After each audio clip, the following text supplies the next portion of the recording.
If I was a student looking to go to design school today, why would I come to ID? You would come What to are the benefits? At ID, you get to learn a set of methods that let you have impact on the world. We work with a lot of companies and a lot of not-for-profits, hospitals and other things, where students get hands-on experience of using the methods to make a difference. We work with Memorial Sloan Kettering, we work with the Mayo Clinic, we work with the University of Chicago's hospital in amazing projects to do with healthcare. So can you give me some examples of projects at ID? Let's talk about 3-4 important projects at ID. Sure.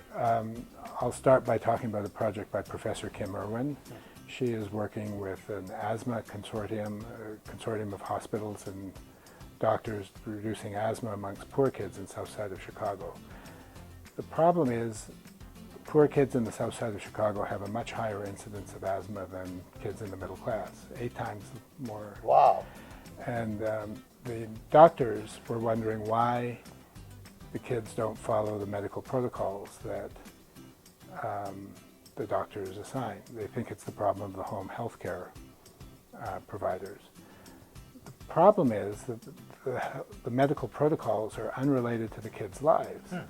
The problem that many of them have in Chicago's poor neighborhoods is there are holes in the walls where dust and mold comes from and little critters come from that cause the asthma.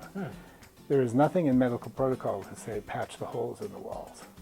Interesting. The medical protocol is how do you follow the medical procedures. Right. So the home healthcare They're workers not looking at the environment. Yeah, and the home healthcare workers go and they notice that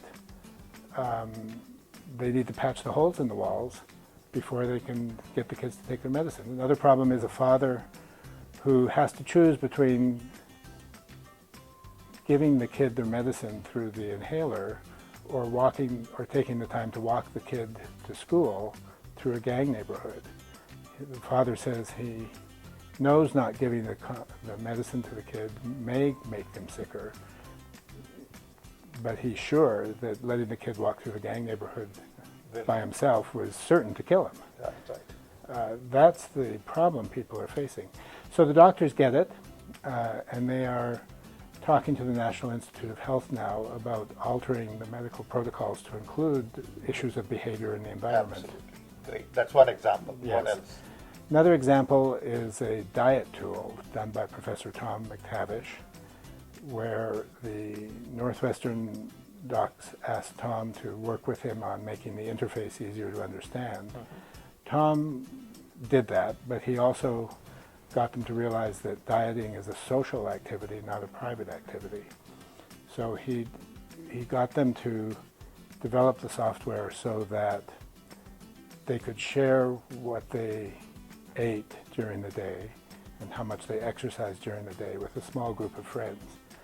And the docs thought this would be good because they would be criticized by people in a friendly way who they were familiar with when they went off diet. Turns out no one went off their diet because they knew their friends were watching, their friends and family were watching. They followed the regimen perfectly. So that's another example. Outside of healthcare, a third example might be the work we've done with the MacArthur and Gates Foundation on learnings, software tools for learning. What was that about?